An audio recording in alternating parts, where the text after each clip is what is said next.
노아는 방주를 완성한 후 하나님의 명령에 따라 그의 가족과 생물들을 배에 들여보냈다. 그 후 40일 동안 비가 내려 물이 온 땅에 덮임으로 모든 생물들이 죽었다. 성경에 언급된 대홍수와 노아의 방주, 그 기록은 태초의 신화라고 불리우는 수메르 역사까지 거슬러 올라가는데요. 19세기 수메르 유적지를 발굴하던 고고학자들은 놀라운 발견을 합니다. 길가메시 서사시라고 불리는 고대 기록 문자판을 발굴해낸 것인데요. 그것을 해독한 학자들은 이 내용이 성경 속 노아의 방주 이야기와 놀랍도록 닮아있는 것을 알아낼 수 있었죠. 신이 홍수를 일으켜 세상의 모든 인간과 동물들을 멸망시키려 하였다. 신은 인간에게서 한 사람을 골라 나무 방주를 짓게 하였으며 몇몇 사람과 동물들을 그 배에 실었다. 길가메시 서사시는 구약 성서가 만들어지기 훨씬 이전인 기원전 650년경 기록된 고문원입니다. 이에 학자들은 한 가지 가설을 제시하였는데요. 성경에서 말하는 대홍수 사건이 길가메시 서사시 속 이야기를 기원으로 하였으며 그러한 설화 혹은 역사적 사건에 종교적 색채가 더해지고 살이 붙으면서 노아의 방주 이야기로 성서에 기록되었다는 것이죠. 해당 기록에 관심을 보였던 미국 콜롬비아 대학교의 윌리엄 라이언 박사와 윌터 피트먼 박사는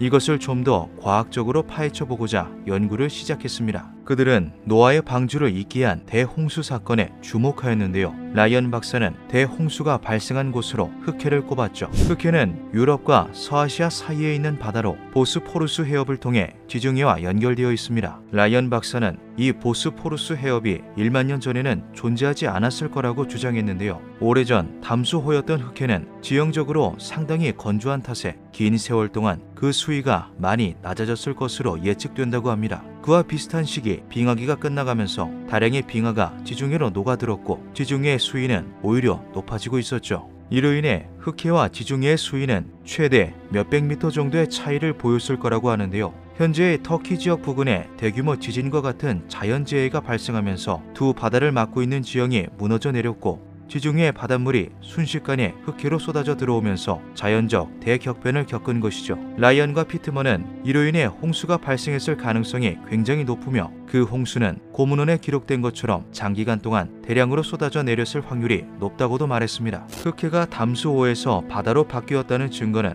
흑해에서 발견된 조개 화석을 예로 들 수 있는데요. 흑해에서는 다양한 종류의 조개류 화석이 발견되었는데 그 중에는 담수에서만 서식하는 조개, 담수와 해수 모두 서식하는 조개, 해수에서만 서식하는 조개 등 서식지가 다양한 조개들의 화석이 한꺼번에 발견되었죠. 라이언 박사는 이렇게 발생한 홍수가 문명을 절멸시킬 만한 재앙급 재해였는지에 대해서는 알 수 없으나 당시 흑해 일대에 급격한 환경 변화가 있었다는 것은 확실하다고 말했습니다. 그는 노아의 방주가 도착했다는 아라라트 산이 흑해 근처에 위치해 있는 것도 우연은 아닐 거라고 말하였죠. 현대에 들어서 많은 고고학자들은 대홍수가 먼 과거에 일어났던 실제 역사적 사건이라는 것에 큰 가능성을 두고 있습니다. 그리고 놀랍게도 노아의 방주 역시 실존했을 수 있다는 주장이 제기되었는데요. 노아의 방주가 도착해 머물렀다는 터키의 아라라트산 인근에서 커다란 배의 흔적으로 보이는 나무 화석이 발견되었던 것이죠. 이것은 1977년 고고학자 윌리엄 와트와 그의 발굴팀에 의해 최초로 발견되었습니다. 당시에도 큰 화제가 되었으나 대부분의 학자들이 자연적으로 충분히 발생할 수 있는 지형이라고 반박하며 그 인정을 받지 못하였죠. 하지만 이를 주장하는 사람들은 그것이 성서의 내용과 동일한 아라라트 산에서 발견되었다는 점, 성서에 기록된 것과 동일한 크기를 가졌다는 점, 그것이 일반적인 암석이 아닌 오래된 나무 화석이라는 점 등을 근거로 이것이 실제 노아의 방주라고 주장했습니다. 하지만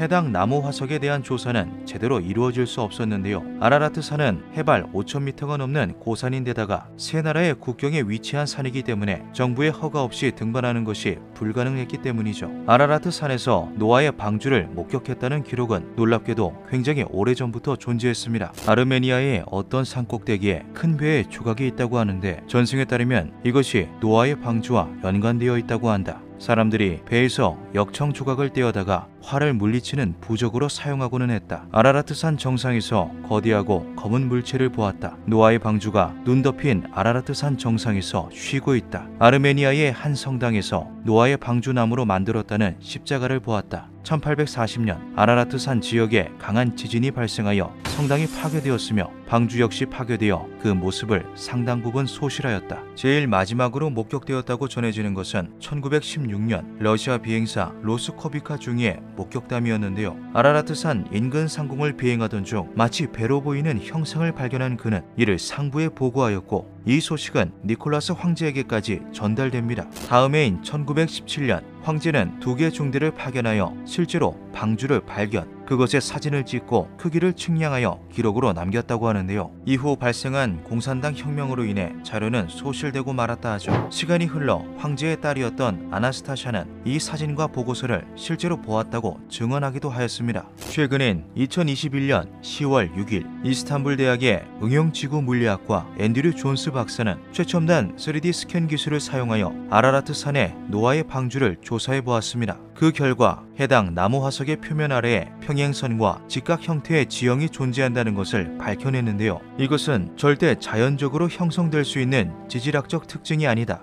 이 화석이 노아의 방주가 아닐 수는 있어도 먼 과거 인간에 의해 만들어진 인공물임에는 틀림없다. 아라라트 산에 있는 저 나무 화석의 정체는 대체 무엇일까요? 아라라트 산 꼭대기에서는 유독 조개류의 화석이 많이 발견된다고 합니다. 이것은 배 모양의 유적과 어떤 연관이 있지는 않을까요?